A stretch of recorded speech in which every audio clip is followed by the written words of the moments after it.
We got a lot of the females rapping today, okay? They twerking, they're doing prostitution on records, leading little girls into the strip clubs. That leads into human trafficking. We're gonna get into this. Yeah. Matter of fact, let's flip tables like Jesus. Yeah. This is the real problem.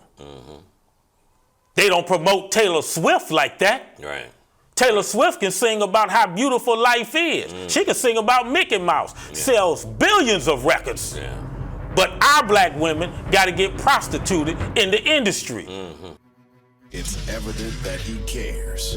What do you care about? Welcome to the Rock Newman Show. It's the Rock Newman Show.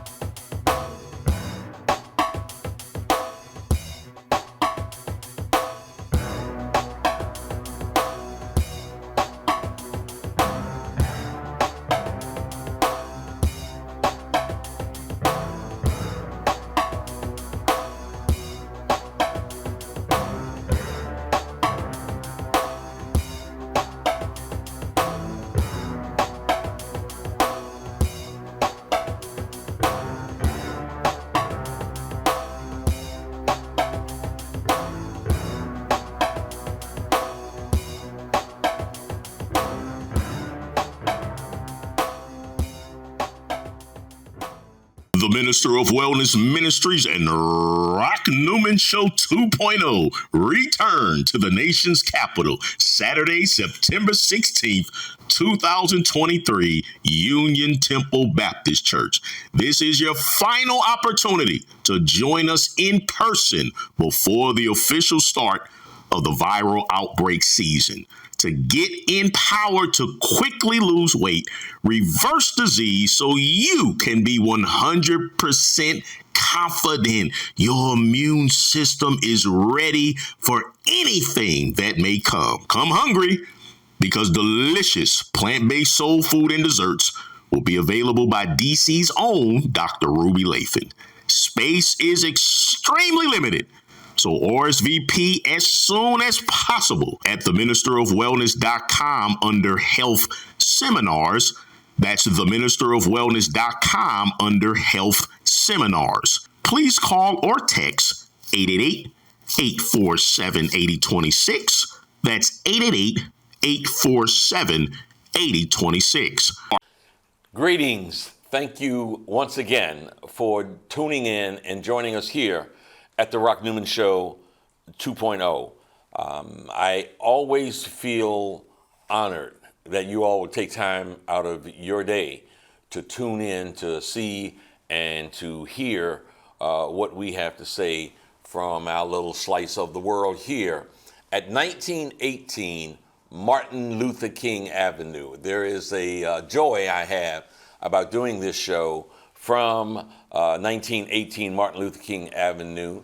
It's WEAC Radio. My hat goes off to Kimon Freeman and Alex Lawson, who were the founders of this facility, and we are very appreciative to be able to have access here to do what we do. Today, we have a guest that I've been aware of for a bit that is doing the work. He is in his community of St. Louis, Missouri, and he has established, in spite of some challenges, he has established what is called the Blind City podcast. Mr. Langford Cunningham, thank you for coming to be with us today at the Rock Newman Show 2.0. Thank you for having me. It's an honor being in the presence of a legend, man. Thank you. Okay, I'll take that. So for my viewing audience who may not have heard of you, what I'd like to do is do a bit of a biography, a Langford Cunningham biography, in terms of where you grew up and what your early influences were. Can you share that with us? Yes. Well, I grew up in St. Louis, Missouri, to two parents, Langford Cunningham Sr. and Betty Cunningham. My mother was from a small town called Venice, Illinois. It's right next to East St. Louis, Illinois. And my father was from St. Louis. He went to Vashon High School. So they dated, and then I came along. Through those times, my mother and father had difficulties with staying together in the community, and they divorced. Yeah. And I went back and forth. I was Between with my father. the mom and the yes, dad? Okay, yes, okay. yes. And the difficulty with that is sometimes when, what we're dealing with today with broken relationships, sometimes the kids get weaponized between the parents. Yes, And, yes. and once that happened, I started falling to the streets of more of the gangs in St. Louis around that time. Let me ask you, you did that after sort of the struggle between your mom and dad and going back and forth.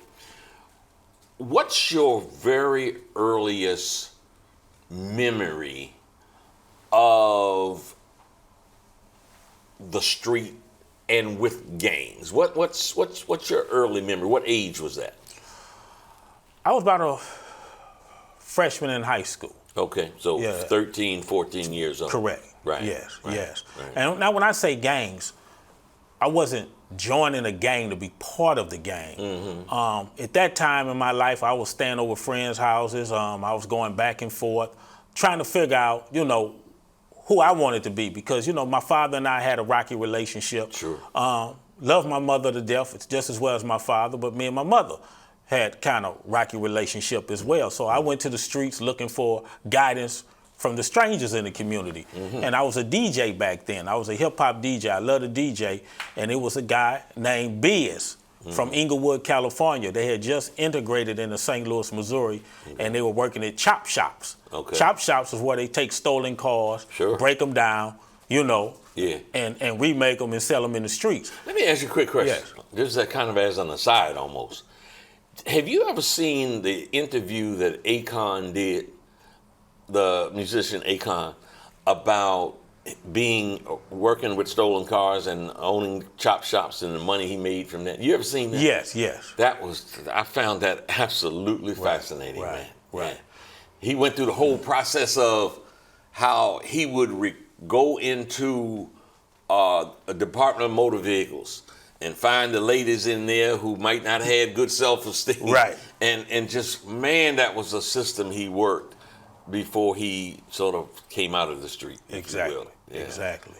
Yeah. So some of the guys you were hanging with were working at the chop shops? Yeah, they were the Cali Blood Gang out of Inglewood. They were the Inglewood Bloods. But I was a DJ, and I met him, and he kind of took me under his wing, not to bring me into the gang, but he believed in me as a DJ because he had sisters that could rap. Right. What did DJing do for you? It created self-esteem. It was my runaway spot where I felt I could get away between my mother and father. It was to get away from stress. It made me feel like I was in control of something. Yeah. Now, during that time of your DJing, that's now still the 14, 15-year-old kind of age? Correct. Okay, so what during that time, who during that time had the greatest influence on you in terms of musicians and the lyrics that they were bringing? Oh man, I think at that time it was Run DMC. Yes, Run DMC. The early years of rap when it was first coming out to America, Heavy D, Houdini. Yes, then LL Cool J was a real big influence. Yes. Sugar Hill Gang was a little earlier. They were a little earlier. Oh, Melly Mel, The Message. Yeah, that was really motivating for me. Matter of fact, when I heard The Message, that's what I wanted to do in life. He inspired through the music.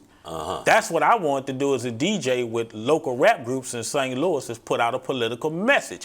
Use the message as an influence to empower a community. Do you remember any of the lyrics from The Message? Oh man, yes I do. You got me on the spot. Don't worry about it. People pissing on the elevators like they just don't care. Broken glass everywhere. Yeah. That's a lack of hope right there. There you go. That's talking about a lack of hope. Yeah. Okay, so now I'm trying to figure someone came with with a very uplifting lyrics after that, with a very not Tupac's piece. I'm going to try to remember it because someone came with something about lifting up, about advancement, about not. Public Enemy? They came later. Yeah, do you remember what it was, what their message?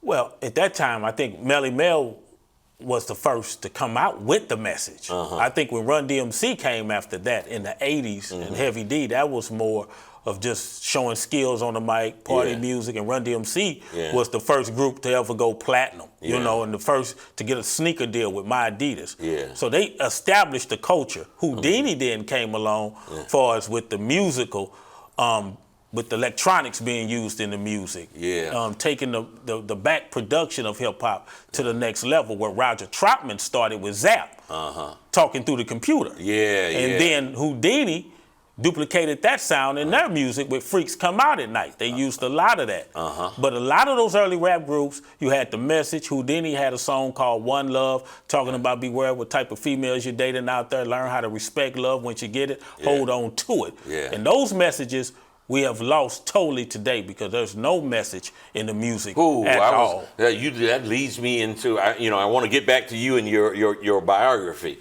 but that leads me right straight to something that I gnash my teeth about, and that is how the industry now, the white-dominated, controlled empires, corporations, have now usurped those kind of messages.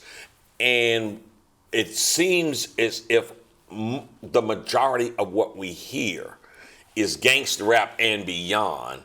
And I just your thoughts about that. Well, the difference between now and when I grew up in the 80s and 90s, we had a balance in music.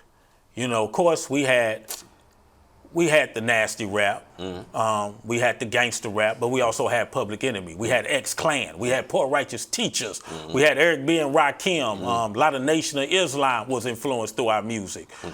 Telling the people to be proud, like James Brown did back in the 50s and 60s. I'm proud to be black. Marvin Gaye said, what's going on? Back then, there was a balance, and I'm cool with that. We need a balance. The problem I have now with the music, there's no balance. And now the prisons, the private prisoners, have invested in the record labels to promote this crap in our community. Crap in the community, which is antisocial. At the end of the day, it's us killing, it's folks in the community killing themselves or practicing behavior that ultimately leads them to jail or to the graveyard. Cemetery. And they're doing a good job. They're doing a good job. Let me ask you this, Rock. We got a lot of the females rapping today, okay? They twerking, they're doing prostitution on records, leading little girls into the strip clubs. That leads into human trafficking. We're gonna get into this. Matter of fact, let's flip tables like Jesus. This is the real problem. They don't promote Taylor Swift like that. Taylor Swift can sing about how beautiful life is. She can sing about Mickey Mouse, sells billions of records. But our black women got to get prostituted in the industry. You cannot speak on knowledge. You can't speak on being a queen like Latifah, Queen Latifah. You got to talk about shaking your ass and how much it costs to have sex with you to get that Birkin bag. And that's what's programming our community with the young girls, and it's getting saturated into the broken relationships between the black man and the black woman. Because right now the black woman is not even acknowledging the black man in the community because they're going through this feminism. Woo. You're blowing it up. You're blowing it up. Let me put it in reverse. So let's still come back, because I really want folks who don't know you to know you, because you're doing something special with the Blind City podcast. You are doing something needed in our community, and I want them to know you. I want them to be aware of you're coming from, where you came from and where you are now. And let me just say, in the event that you haven't figured out yet, brother is legally blind. Wasn't born that way. Lost his sight a little over 4 years ago. But he this brother in no way allowed that what is called by some a handicap to handicap him. So, okay, you come through that period where you sort of find in the streets, you're talking to some of the folks that are in the gangs. You come through that in your late teens, early 20s. Tell me about that time frame. Okay. Let me go back and I'm gonna speed it up. Mm-hmm. Okay, where I battled with self-esteem as a young black child, and like I say, my mother and father did a great job. Mm-hmm. They just couldn't get along for whatever reasons. Yeah. Okay, yeah. But it affected me. Mm-hmm. So when I went to elementary school, Cactus School, it was a teacher there, and I'm not gonna say her name. I'm sure she probably passed away. But she had a class where she set kids in rows of their grades, what they got in class. So if you got an A, you sat in the A row. Uh-huh. You had a B, you sat in the B row. Mm-hmm. You had a C, you sat in the C row, then you got D and F. I was always in the D row. Okay. Then we had kids in the F row. Yeah. Now, you do that in school today, they taking you to jail. Yeah. But they did this in Catholic school. Yeah. And what that did to me, because math wasn't one of my strongest subjects. Yeah. But it deteriorated me in learning math. Because I was always stuck in the D row and kids were laughing at me. Mm-hmm. So that kind of deterred my self-esteem. Yeah. So even with my mother and father going through divorce, I still was searching for something. Yeah. Because when I go with my father, he talked about my mother, what she did to him. Yeah. Now, my mother never did that in return. Yeah. My mother was she was a school teacher in Venice, Illinois. She helped educate a lot of kids out of that community. Yeah. But I still wasn't receiving that love that I wanted from my father. Yeah. My mother was there, but my mother was kind of playing the father role, and that was kind of goofy to me. Yeah. You know what I mean? Yeah. So as I traveled through my life, when I met Biz from the Inglewood Blood Gang, may he rest in peace, he was the first one to believe in me. Mm-hmm. So if you wonder why a lot of kids are joining gangs throughout our communities, it's because of one or two things. Number one, dysfunctional family. Yeah. Number two, they never found love within their family. Mm-hmm. So when you got a kid, he's searching for love in the streets.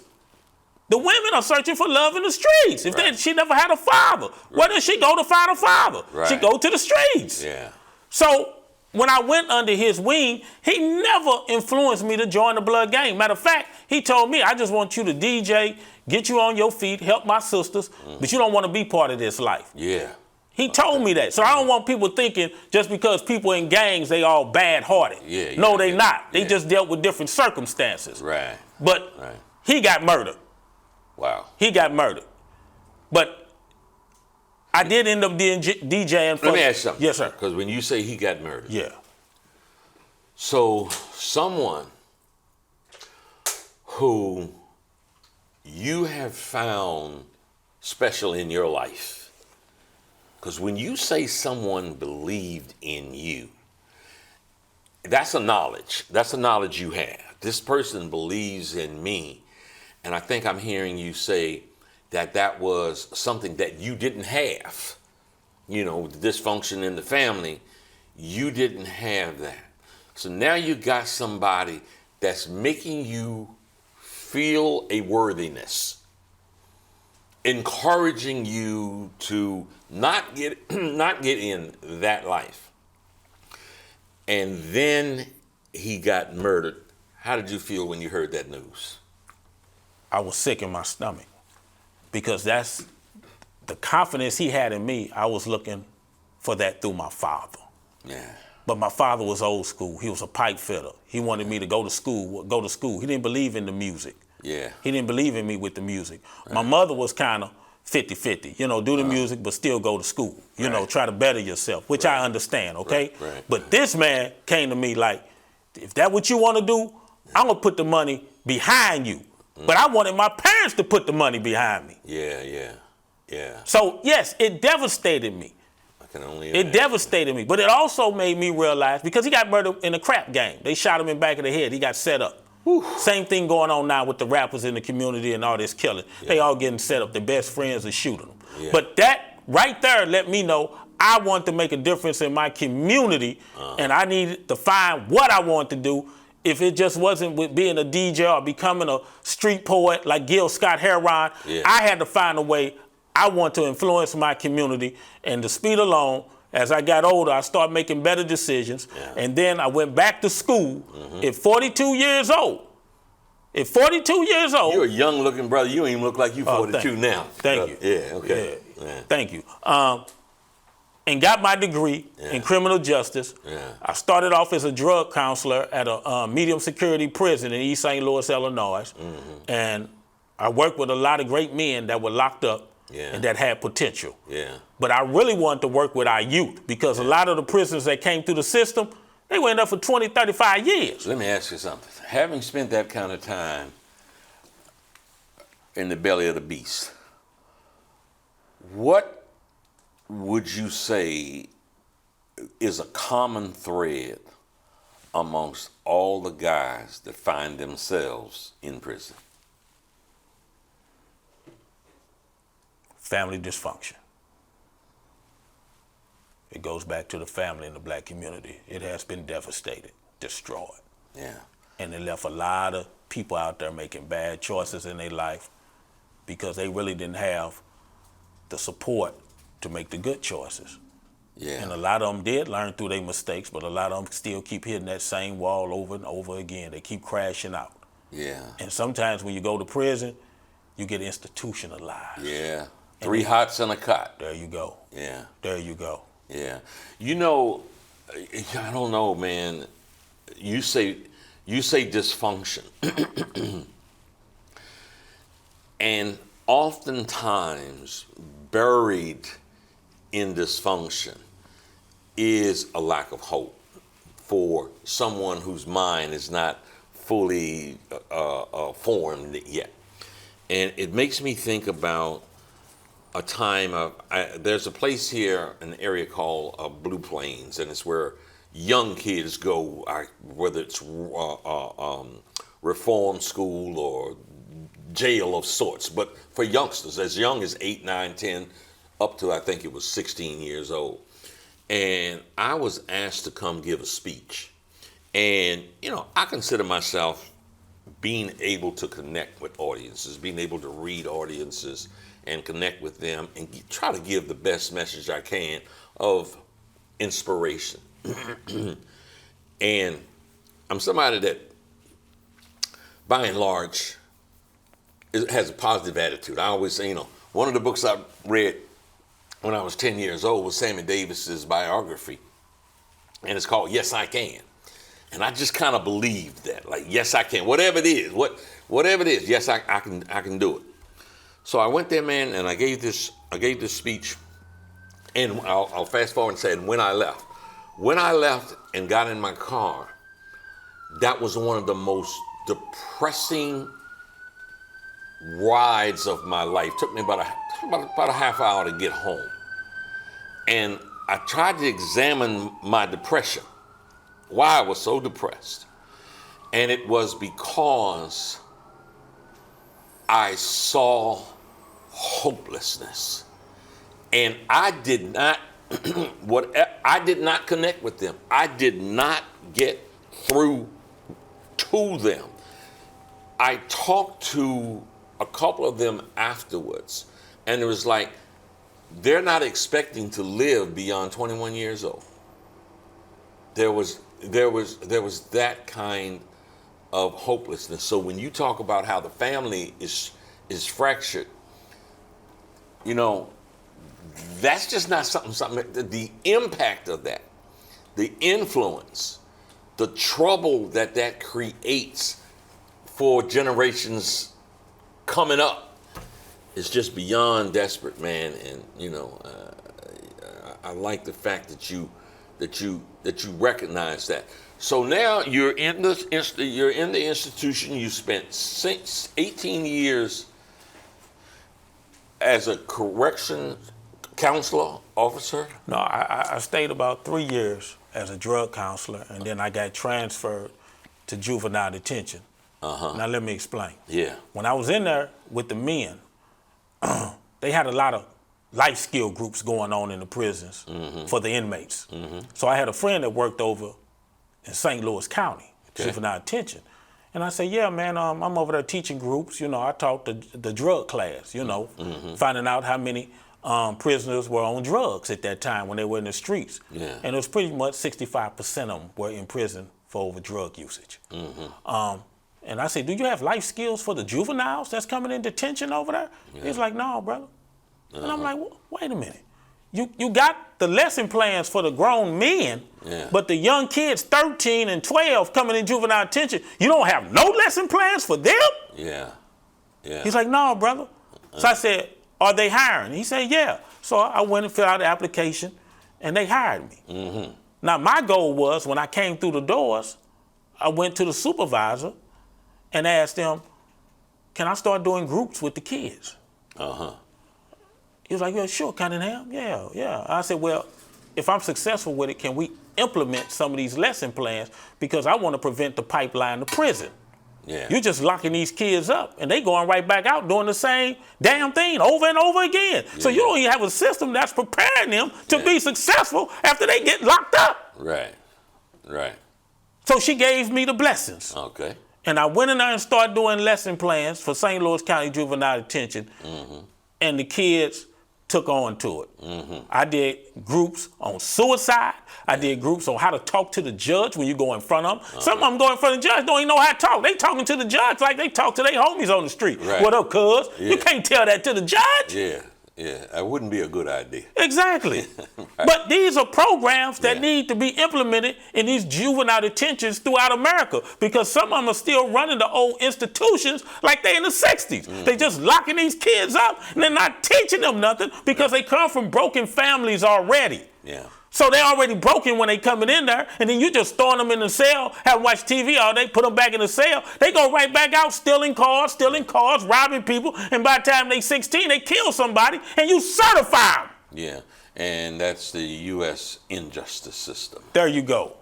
United Snakes of America. Okay, so you do these programs.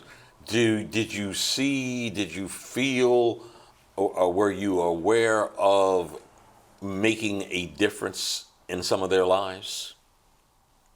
It took a while. Okay. Because a lot of the kids, you have to gain their trust. A lot of them went through in juvenile detention. A lot of, you know the biggest problem I had when I was in juvenile detention, Rock? Tell me, because I'm going to ask you the challenge, but you tell me now. It wasn't with the kids, it was with the staff.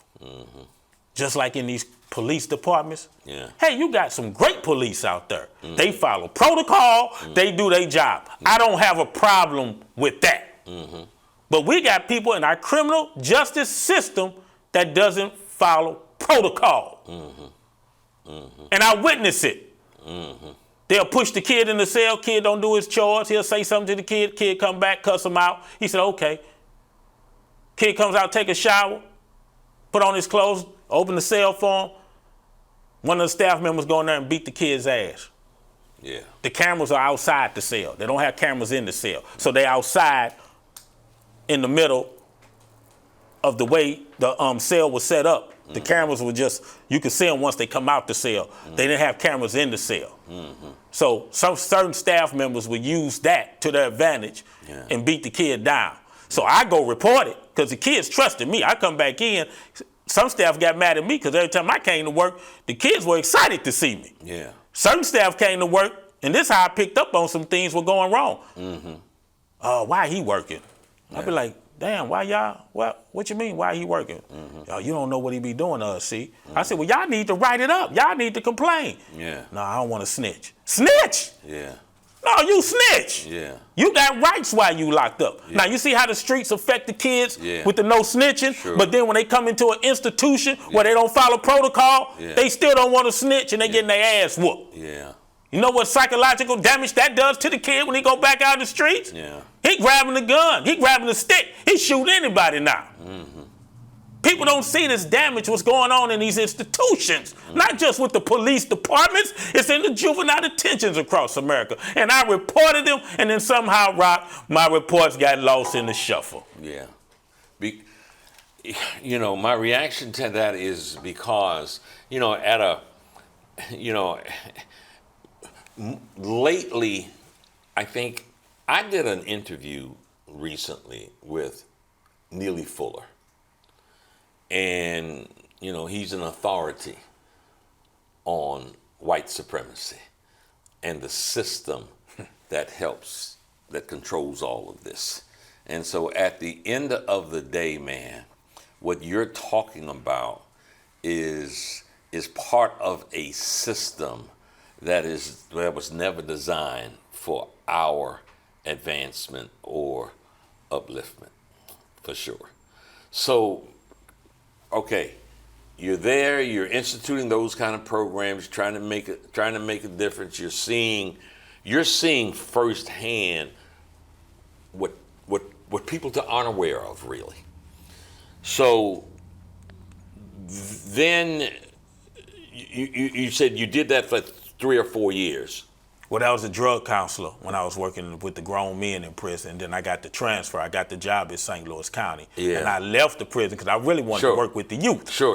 That was my goal. There's nothing I can do with a grown man. Right. You got 30, 40 years. Yeah. So my goal was now I got to shift it and make a pivot and go work with the youth because I can prevent a 13, 14. I got a better chance trying to change him than a 40, 50-year-old man that been locked up. Sure enough. I feel you. Now, did you stay in that position until you lost your sight? Yes, I did. Juvenile detention, yes. Okay. Now, do you talk about what happened to cause you to lose your sight? You ready for it? Yes. Here we go. So I'm dealing with that trauma in St. Louis County Juvenile Detention. So now staff start turning against me, so they label me as a snitch because I'm trying to protect the kids. Mm-hmm. Now, this is what goes on in some of these workplaces, right? Mm-hmm. You know what I mean? So just to be clear for the audience, what you're saying is those people that you were working with in the institution, you are putting the interest of the kids first and foremost. And when somebody did something wrong, was jacking them up or whatever, you were like, hey, I ain't part of this code of silence for this abuse that you all perpetrated. And so then they started to come after you. There you go. Okay. Now remind you, this probably going on in the police departments too. Yeah, because sometimes the crookedness and the evilness outweighs the people that's positive. Yeah. And now the threats become to you of losing your job. Yeah. Because you got supervisors and people that's tied into these cliques. Okay. So I'm going home now, right? Yeah. I'm drinking. Yeah. I'm drinking. Uh-huh. I'm going out to strip clubs now. Uh-huh. I'm frustrated. Mm-hmm. I'm broken again, Rock. Just like I started between my mother and father now. Mm-hmm. Who can I trust? Yeah.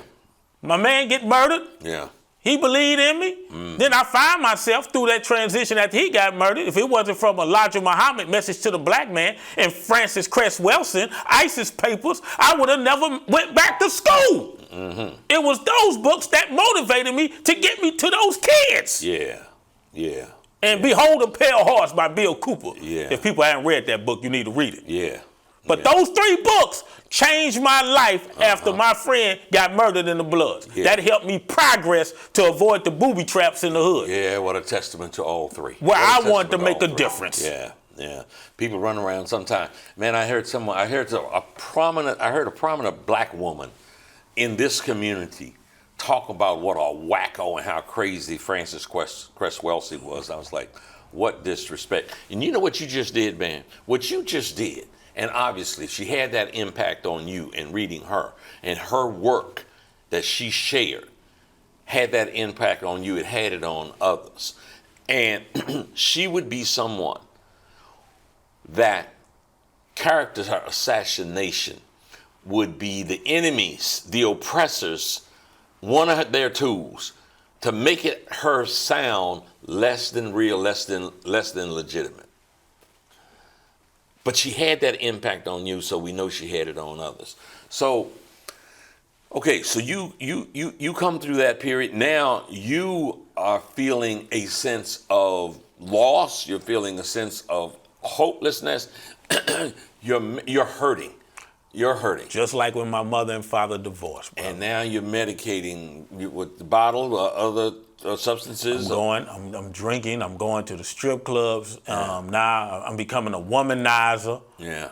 I feel like people not loyal to me. I'm not finna be loyal to nobody. I'm gonna be selfish, I'm gonna look out for me. Yeah, but at the same time, I was killing myself. Yeah. And then I woke up one morning, my eyes were bloodshot red. I thought it was from the liquor. Right. I go to work. You know, kids don't miss a beat. Yeah. Mr. C, that's what they called me in juvenile detention. Why your eyes bloodshot red? You getting high? You smoking that weed, that chronic? Yeah. I'm like, man, I don't smoke. No. But what's wrong with your eyes? Yeah. And I'm thinking to myself, damn, I thought either something got in my eye or maybe it's from all the beers I was drinking. Yeah. I said, well, whatever it is, I need to stop and I need to go get it checked out. Yeah. So the next day, I took a sick day. And I went into one of those little eye clinics in the strip malls in the hood. And I went in there. The lady set me down in the chair. The doctor came out. He said, well, let me look at your eyes, Mr. Cunningham. Yeah. He looked at my eyes and he scooped the seat back. Anytime a doctor scoots the seat back, That's a sign. put on your seatbelt. Yeah. He said, Mr. Cunningham, anybody in your family got glaucoma? I said, damn. This was at what age? How old were you? I was 37. Okay. And I said, yeah, my father had it. He said, oh, what happened to him? I said, he went blind before he died. Yeah. He said, oh. He said, you ever had your eyes checked? I said, no, I'm getting them checked now. He said, both your eye pressure is up to 45. Now, normal eye pressure is 15 and between 12 and 15. Wow. So he said, we have to get you to the doctor. You need surgery. Oh, boy. When he said that to me, the room felt like it turned my chair upside down and it started spinning around. Yeah. After that day, Rock, I went through 32 surgeries. Oh, my God. And they couldn't save my sight. Oh, man. Now, I want people to listen to me very clear, because what I'm about to say, if you got kids in the room, you might want to send them out and talk to them after you hear what I'm finna tell you. So, I gotta find myself. The doctor comes and say, Cunningham, we can't do no more surgeries. You're blind. My Lord. I'm blind? Man, I've been seeing for 40 years, and now I'm blind. I felt like the room turned upside down again. I'm spinning around. Yeah. So now, my mother picks me up, takes me back to my nice townhouse in the suburbs, because life was going great for me. I was making good money. I was taking care of myself. I was buying the cars, all the materialism that young black men want, that get the women. I was doing all that. I wasn't perfect. I want people to understand that. I wasn't perfect. Yes, I worked with the kids, but I still had my own demons. Okay. So she took me back to my condo and had my cars parked in the front. The worst feeling I ever had, I couldn't see them cars no more. Oh, man. I couldn't see them rims, all that what we worship in the rap video that got the women. I couldn't see that no more. Then she took me into my house. How I fixed it up, I can't see nothing. Just like right now, I'm sitting at this table. I can't see you, I can't see the cameras, but I hear you. Yeah. I couldn't hear nothing but my echo in the house. Yeah. Now, when my mother and family members came over to show their support, everything's gonna be all right. You gotta work through it. Yeah, all the cheerleading sounds good until everybody's gone. Now you gotta fight with the devil on one side and God on the other side of your shoulder. Yeah. Now I'm facing the fear. I can't see nothing. I'm by myself. I don't know what to do. Yeah. I heard a voice. Kill yourself. I heard it again. What woman gonna like a blind man? Who's gonna respect a blind man? You can't even go back to work now. And speaking of that, yes, once I went blind, St. Louis County told me, we can't have you come back, Mr. Cunningham. We're sorry. Because if you come back, you'll be a hazard if something happened to you. Basically, they didn't want to put me back in position. If something happened to me, that's a lawsuit. Yeah. I understand, Rob. But that was the job I love, working with them Yeah, kids. and you're having an impact. Now I'm really depressed now, Rob. Yeah. Now I'm going back between when my mama and daddy left again. Yeah. I'm feeling lonely. Yeah. My best friend that got killed from the Bloods, Yeah. that believed in me. Yeah. Now the cars, the materialism, all the clothes I bought, Rob, I can't see them no more. Now I'm like, I have nothing. That's how fragile my mindset was. So I tried killing myself, Rob. Did you really? Here we go. I tried tying a belt buckle around my throat and hang it to the vent above my shower. I said, I'm gonna jump off the tub and just hang myself. It was a thin one of them dress belt buckles, like you wearing a pair of slacks. Yeah. I jumped off, bam, the vent came off, the belt broke. Now I'm frustrated. I'm in the house by myself. God damn it, I can't even kill myself. These things are so bad. And I'm cursing God. Yeah. I'm flipping out. I'm kicking over stuff. I said, okay, I got my pistol. Yeah. Yeah, I got a Glock. Yeah. I'm finna put it in my mouth. I checked, make sure the bullets was in the gun. I felt them. Put it back in, put the gun in my mouth. Pulled the trigger one time. Nothing happened. Pulled the trigger again. Nothing happened. I know I got bullets in the gun. Yeah. I pulled the trigger again. Nothing happened. Frustrated. I throw the gun against the wall. Yeah. Bam! The gun went off. Yeah. I said, what? Now I'm really mad. What's going on? I'm cursing God. I'm just cursing God. I said, I know what I got to do. I know this will work. I called my partner down north side St. Louis. They sell all the drugs. Yeah. Bring me some ecstasy pills to me. I overdosed. I can't mess up on that. Yeah. I did a voice dial on the phone. Blah, blah, blah. Send me, just bring, man, you sure you want to do it? Man, bring me the pills. Yeah. Boom, hang up the phone. Yeah. Hour go by. I'm sweating. Yeah. I'm still cussing God out, right? Yeah. Nobody's answering the phone. I'm still waiting. Then all of a sudden, my phone rings. Yeah. I get excited. I hit it. Dude. I said, yeah, you here? He said, who is this? I said, who is you? He said, are you waiting for somebody? It was a white man. I said, man, who is you asking me all these questions? Well, we got a friend of yours in handcuffs. A friend of mine in handcuffs? Who you got in handcuffs? Are you waiting for somebody, sir? I said, man, who are you asking me all these questions? Yeah. He said, well, whoever you waiting, we got him in handcuffs and we found drug paraphernalia in the car. I stepped on the phone and broke it. And I fell out on the floor, butt naked, and started crying. And gave my life to God. Gave my life to God. And during that process, I sought therapy, getting my life back together piece by piece. And then God gave me a vision. He said, since you believe, since I had to take you through that, to let you know that I do exist, this is what I'm giving you. You will start a podcast called Blind City. And what this is going to do is going to be the instrument to empower a community. Yes, you are blind, but you are going to empower a community that has been blinded for 400 some years through crime, racism, and poverty. Whew. What a powerful testimony, brother. I want you to hold that cane with your left hand. Hold that cane with your left hand. And reach over here with your right hand, because I want to give you a high five. You can't see it, but I'm going to find you, brother. Thank you, bro. Man, that's a powerful testimony. That's one of the most powerful testimonies that ever been done at this table right here. Thank you, brother. Thank you. Thank you for going there. Now, you said God said I'm gonna give you a vision. And speaking of that, my motto is I had to lose my sight to find my vision. Yeah. You hear that, folks? You hear that? I had to lose my sight to find my vision. And in some of our pre-conversations and doing a little bit of research, you say, find my vision.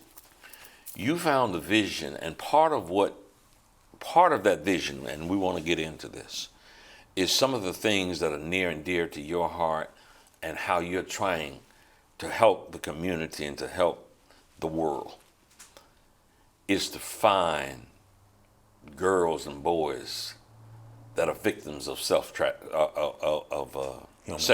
Yeah. Talk to us about that. Well, yes, sir. That was another mission from God, because when I started the podcast 5 years ago, And let me say this, when I started the podcast, people, my intentions was never to be a star or to do a podcast this long. It was keeping me alive also. God used it as therapy for me as also. Giving you a purpose. Because I couldn't work with the kids no more. Yeah. But I still had the gift to help people and the experience, because I went through the prison, I went through the juvenile detention, I went through my own personal ups and downs in the community. Yeah. I had the knowledge now. Yeah. So when I started doing it, Rock, it was just really, to empower a community and also to keep me alive. Yeah. I just wasn't sitting in the house all day. Idle mind is a devil's workshop. Sure. But as we progress with it, people start hearing about it and coming on to the show in St. Louis. And then I start getting the mayors and the congresswoman. Then local celebrities start coming on the show. And then just regular people who found victory through tragedy to triumph. And then I finally figured out God had gave me some power. Yeah. That is my ministry. Yeah. To reach the people. And man, what a trip it has been. Because if you go to my YouTube page, Blind City Podcast, you will see episode 1. We started out as audio. Yeah. Now we're doing video like you, Rock. Let me just say to the audience here, I want you to hear this and I want you to hear it well. Because you're probably saying, okay, this brother, how can I see this brother? Let's be real clear about how they can get your information. And I am going to be an advocate to say, I strongly urge and suggest that you become aware of blindcitypodcast.com. And how do they reach you via YouTube? Yeah, just go to Blind City Podcast. That's it. Blind City Podcast and blindcitypodcast.com. Okay. So now let's stay here. So you have an insight and you've become more familiar with this sex trafficking thing. Talk to us about what happened. How to look out, how to prevent that. So, just give us a bit of a tutorial on that. All right. So as the podcast was elevating and progressing, now we're making a name for ourselves. Now we're getting local politicians, people want to come on to the show. And then somebody brought to my attention about this small town, Berkeley, Missouri. Right. There was over 200 black girls missing. I said, what? Over 200 black girls missing? So I had my assistant start reading stuff off the internet to me. Then I said, you know what, I got to do my own personal investigation. So I called Mike Brown Sr. And he gave me some information. Mike Brown Sr., the father of Mike Brown Jr., who got murdered there, and at the cop kid. Absolutely, right? yes. Right. Big supporter of the show. He's been on there several times. Okay. So once he gave me some contacts of some parents who have missing daughters, I reached out to them. Yeah. And I was blown away what I heard. Tell me what you heard. This is real emotional because this goes on through a lot of towns in our communities dealing with black girls. They are forced to find their kids themselves, Rock. Police didn't give them much help at all. Right. Matter of fact, the police were in disbelief and said they're runaways. Yeah. Called black girls runaways. Yeah. Now, if Becky go missing, Oh, they bring out the helicopters and the bloodhounds. Oh, yeah. Woof. Front page for days at a time. Right. Yes. Right. So I'm hearing these stories, and then they contacted more parents. Yeah. So I said, you know what? I'm going to call the chief of police of Berkeley, Missouri, and ask him to come on to my show. Yeah. So it took me several times before he finally called me back. Okay. He said, Mr. Cunningham, such, Berkeley chief officer. I said, yeah. I said, I just got a question, sir. He said, okay, shoot at me. I said, how many missing girls are out your community? He said, Mr. Cunningham, those numbers are fabricated. I said, oh, do you want to come on to my show and tell that to the people? Yeah. No, I don't. Hung up the phone. Yeah. No, I don't, and hung up the phone. This is a chief. Chief of police. Listen, he hung up the phone. You and the Blind City Podcast about to hold people accountable. Right. Yeah. Now watch the miracle God's done. So when that happened, okay, we still independent. I get a phone call from a lady named Cynthia from ABC TV in St. Louis. Mr. Cunningham. I said, yes. Would you like to come on TV? I said, well, I'm on YouTube.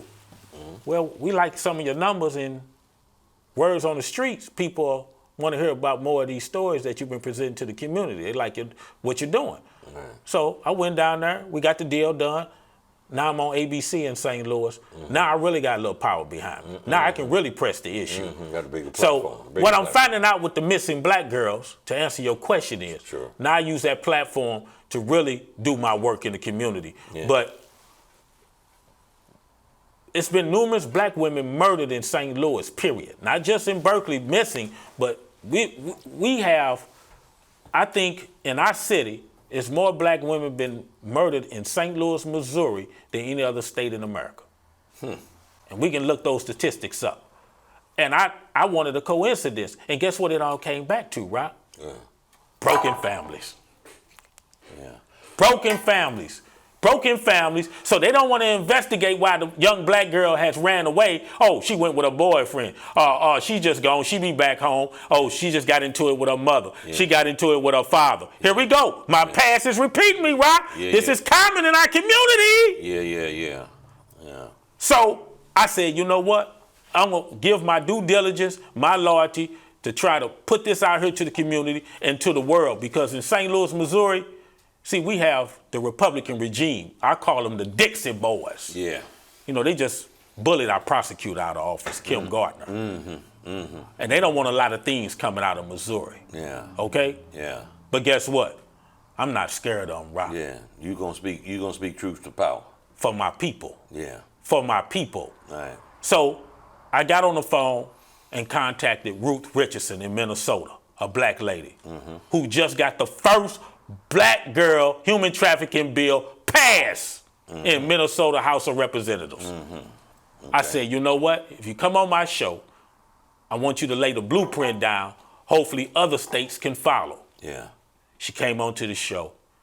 She did her job. So now I'm out campaigning to your show. I need to get on some more shows to talk about these black girls missing out of our communities, to give it the light and the attention so we can get a human trafficking bill passed like Ruth Richardson, because the blueprint is already there. She helped create a task force in Minnesota to help find these black girls. It's 5 black girls murdered a day, Rock, Monday through Sunday. We got over 75,000 young black women missing in the United States.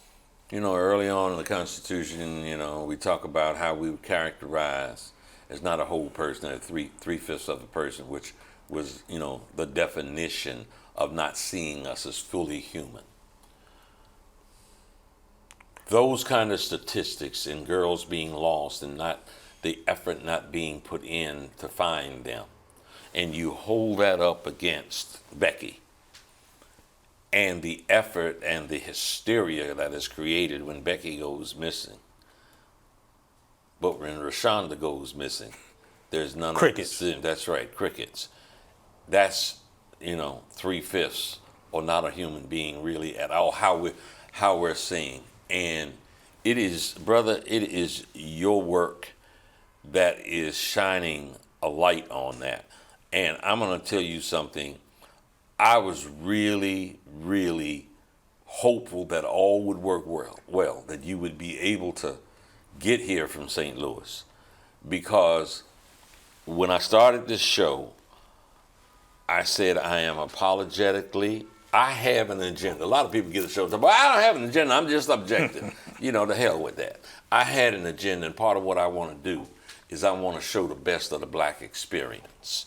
And although not yet your name might not be up in national or international light, but part of what you're doing is the best of the black experience, man. And I want to, from this corner, to please encourage you, and I want to stay in touch with you. And if we need to communicate, I certainly would like, with this platform, to have some of the kind of subject matters and the impact. And this one here about our missing girls, you know, are there other specific items, issues that you're dealing with, or is that right now your focus? I think right now that's my focus. I Yeah. mean, I talk about a lot of different stuff in the community Yeah. that we're facing as black people. Yeah. But right now, I feel like God has given me the voice to really get our black Yeah, girls and found. you're raising something so critical. You're Yes. raising something so critical because you know what? This is not what we hear about every day. This is not where any focus is. And for you to be able to shine that light, man, it's just so very important. And that's one of the reasons why it's very important for me to have you here, because you are shining that light. I want people to be aware of that. But I also wanted people to be aware that you didn't drop out of the sky doing this. You had a journey. You had hurt. You had obstacles to overcome, mountains to climb. You got your ass knocked down multiple ways. Took it on the chin. But the measure of a man, Nelson Mandela, I just saw a little clip of him the other day. He said, there's no shame. There's no shame in getting knocked down. The question is, can you get back up? And brother, you've kept getting back up, and I could not be more proud of what you're doing. And I'm absolutely thrilled that I'm able to be honored by your presence here. Thank you for coming for the Rock Newman Show. Give me the handshake here, brother. My man, I love what you're doing. Continue on. Can I say one more thing? Sure, you can say one more thing. To the people, look what's happening to our communities all across America. It's no surprise. To the churches, I need you to come out to church and get into the streets and help these people, okay? Preachers, pass the torch to the younger people to take over your pulpit. You cannot relate to this new generation. Stop holding the church till you're 90 years old. It's hurting our community. Pass the torch to the young. We have to train and teach them. We're not doing that. Pass the torch. And when I made the coalition of the human trafficking, they'll find Becky with helicopters, but Shanika go missing. It's crickets. It's the same thing they doing in the music industry. Taylor Swift, the princess, she's beautiful. The black woman, you gotta bounce your ass. You gotta bounce your ass to be accepted. You gotta bounce your ass to get that check. Why you can't get promoted like Taylor Swift? That's the question you need to be asking. Why do you keep coming second to Snow White? When are you gonna stand up to be a queen like your ancestors told you were? My name is Langford Cunningham. I had to lose my sight to find my vision to help save God's children. A good talk show host knows when to shut up. I'm shutting up right now. Thank you for joining us at the Rock Newman Show 2.0 today. And my brother, thank you for blessing us with your presence. God bless you, and I'll see you the next time around.